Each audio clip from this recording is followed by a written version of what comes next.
Bueno, pois agora damos o paso ao primer ponente de Portugal, que é Gerardo, e que nos vai a falar da espada de Mouruás, concretamente dos camiños de bronce, o simbolismo da cultura celta. Entonces xa lle cedo a palabra e nos vai explicar a unha persona dun país veciño que se fixou na espada de Mouruás e a súa teoría, ou seja, porque isto é o máis bonito de todo, que cada un faga a súa teoría e a ver quen é o que máis acerca ou o que máis convence a sociedade de que ten razón.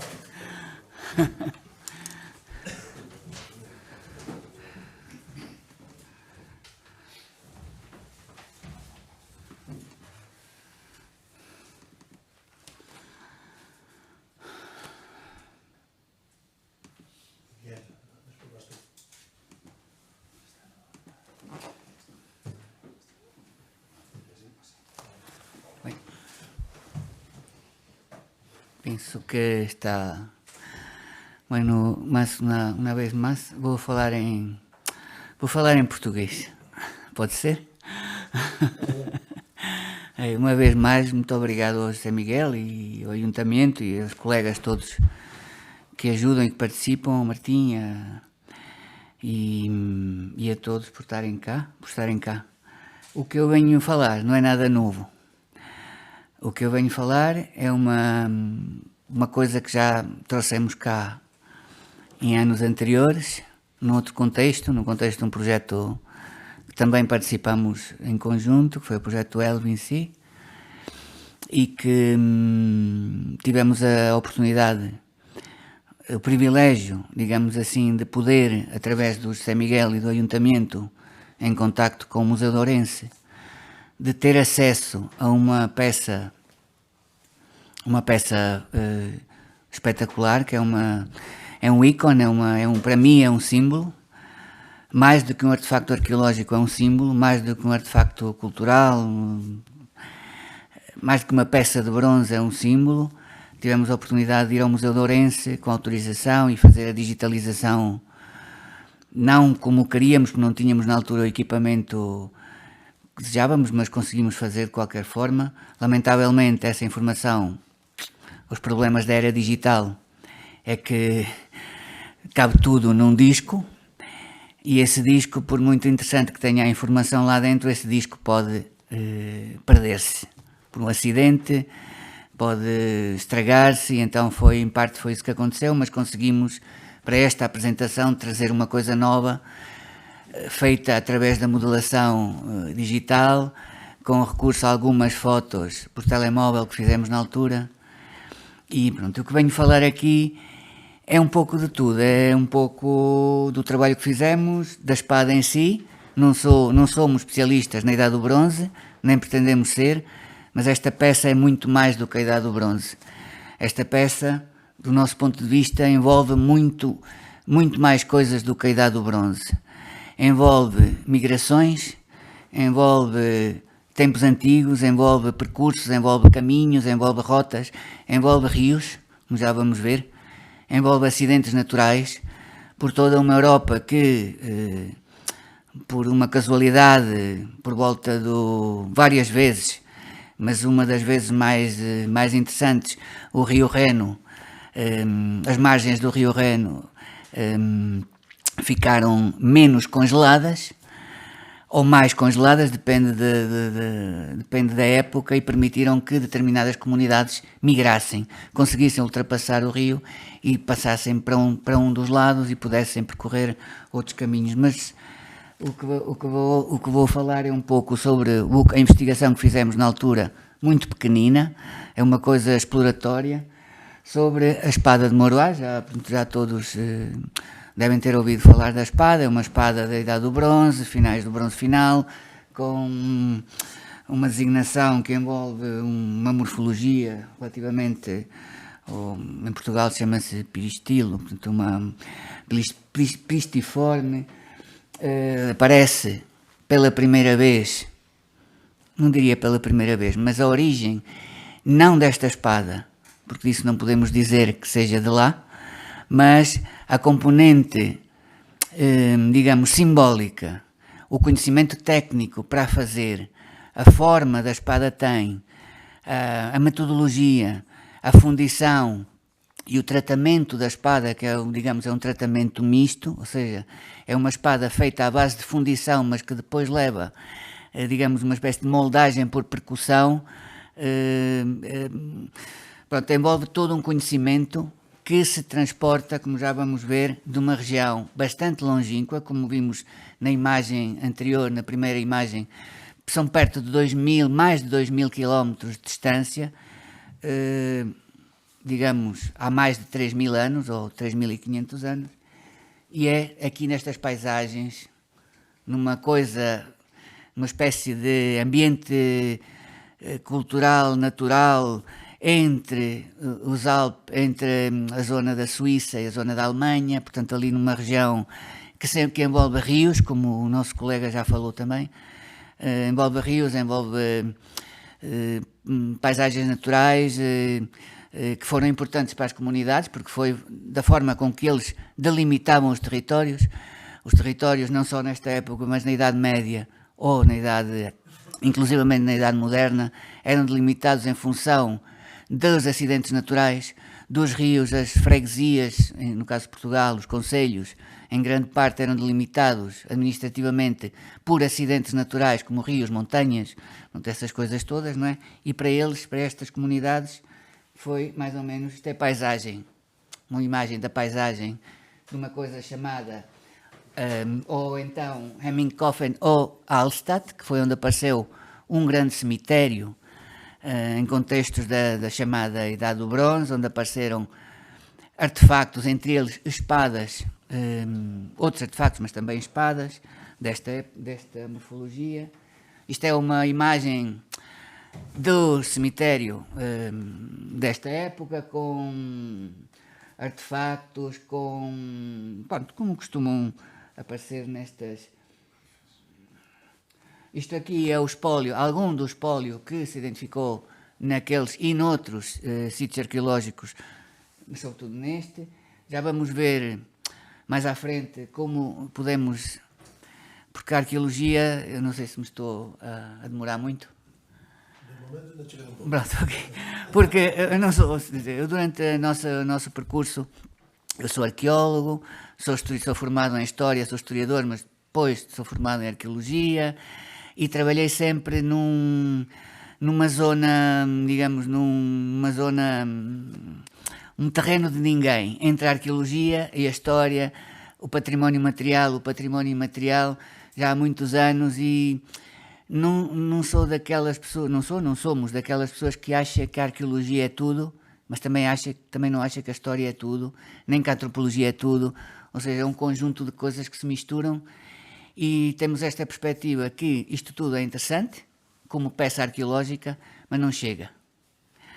Não chega só a estudar as peças arqueológicas, estudar os sítios, é preciso, antes de mais, e também foi parte disso que nos levou a fazer este trabalho e outros, levar toda esta informação, mastigar esta informação, transformar esta informação numa linguagem pedagógica, sobretudo para incidir nas escolas, nos miúdos e nos habitantes locais, porque os habitantes locais das comunidades, nós trabalhamos num sítio rural, as comunidades não entendem o discurso científico.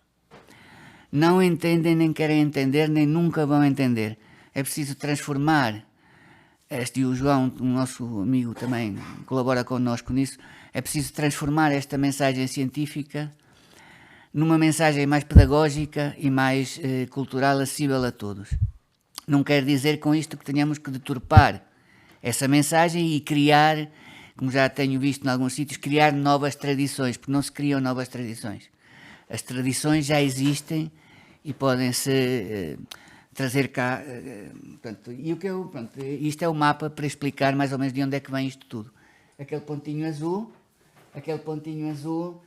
e o pontinho amarelo são os dois pontinhos principais onde, teoricamente, tudo isto se desenvolve. Esta questão da espada. Da espada e não só, porque a espada é uma ínfima parte de toda esta componente cultural.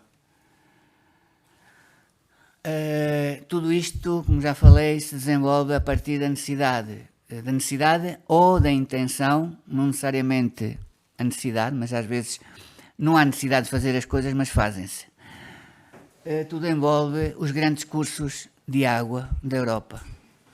E quando falo da Europa também falo da Península Ibérica, de Portugal também, porque em Portugal também apareceram espadas destas, parecidas.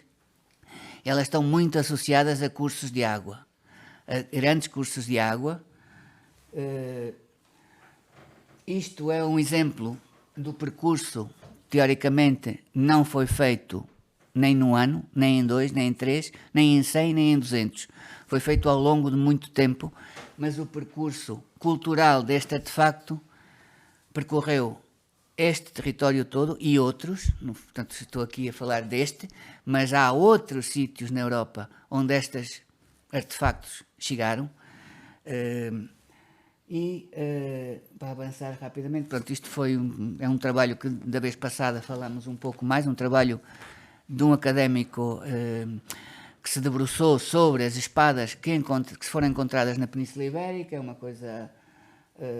isto aqui é o conjunto de espadas que apareceram na Península Ibérica, em Portugal, mas depois este é o conjunto de espadas que aparecem representadas nesse trabalho importante que já vimos e, como da vez passada, proponho-vos tentarem reconhecer aqui onde é que está a espada de Moroás. Se está no 1, no 2, no 3, no 4, no 5, no 6, no 7, alguém consegue identificar em que número é que está a espada de Moroás? No 7. No 7? Vamos ver. Alguém dá palpites? Está no 7. Pronto, isto foi um desenho feito a partir da modelação que fizemos. Um desenho, seccionamos a espada em vários sítios, podíamos fazer em milhares de sítios, mas para isto... Isto foi portanto, se viram as imagens anteriores das espadas de Eminkofen ou das espadas de Hallstatt, isto foi uma reconstrução que fizemos. É uma hipótese, não sei, podia ser muito mais rococó, podia ser muito menos, podia ter, mas, enfim, porque isto também é importante, como é que se diz, estas iniciativas de modelação ou de interpretação das coisas também ajudam depois a facilitar a compreensão do conjunto porque que olhar para esta espada fisicamente e que nunca tenha tido contacto com este tipo de artefactos, nunca imaginaria como é que é não sei como é que se diz em Espanha, como é que é o mango, o cabo da espada. E se seria uma coisa simples, seria uma coisa complexa, teoricamente, pelo que sabemos, seria uma coisa complexa. Talvez não fosse tão simples como esta, mas... Isto foi um vídeo que fizemos na altura, quando ainda tínhamos o modelo digital, portanto a digitalização, mas depois temos aqui, vou passar à frente rapidamente, temos aqui também uma modelação já com as várias partes, portanto a espada teria digamos, uns suportes, uns pregos para fixar o mango. Pronto, isto vou avançar rapidamente.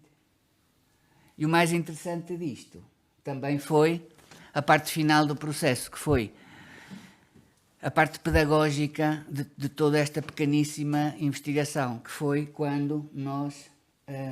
esta fotografia, portanto a imagem que aparece por trás é a fotografia convencional que foi tirada na altura em que a espada foi encontrada, suponho eu.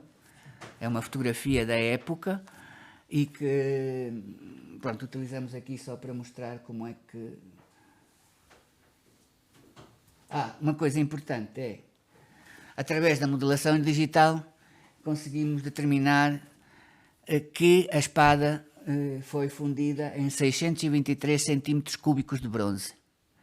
Foi a quantidade de bronze necessário para fundir, para criar este volume, o volume da espada. Portanto, pode não querer dizer muito, mas era um dado que a partir destas tecnologias conseguiu-se determinar, não de uma forma muito sofisticada, porque a digitalização foi feita com uma tecnologia que portanto que na altura não foi a mais sofisticada, não é? Porque hoje em dia temos outras hipóteses, mas já foi suficiente para determinar mais ou menos a proporção de metal utilizada. Isto foi quando fomos ao Museu de Ourense, fomos muito bem recebidos, ou seja, foi uma experiência muito boa, porque para além do contacto e para além das histórias que as pessoas tinham, que os técnicos tinham sobre a espada e o cuidado que tinham com ela, para nós não foi possível tocar na espada. Ou seja, todo o trabalho foi feito sem tocar na espada. Isto aqui é todas as espadas classificadas como espadas com tipologia desta época, deste contexto cultural, na Europa, identificadas até agora. Há ali uma mancha em falta, que é a parte portanto, da Grã-Bretanha, que há muitas coisas que não estão acessíveis, e há algumas publicações, não muitas, que é difícil cartografar o sítio. Os símbolos das cores.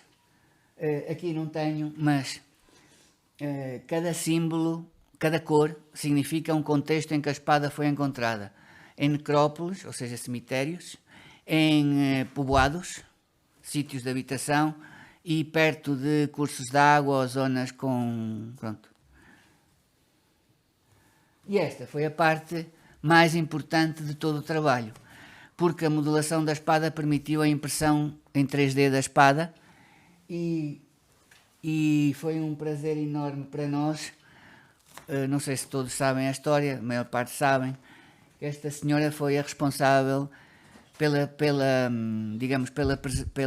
salvaguarda do artefacto, porque o artefacto foi encontrado em contextos de uma construção de uma estrada, e a espada foi capturada por uma pessoa, não é? Pois não sei bem a história, mas se calhar depois o José Miguel consegue contar melhor como é que foi. Portanto, foi esta pessoa, e imprimimos a espada, porque a espada não está acessível hoje em dia. Se forem ao Museu de Ourense, ela não está em exposição, e então foi o resultado final, e com isto me calo. Obrigado.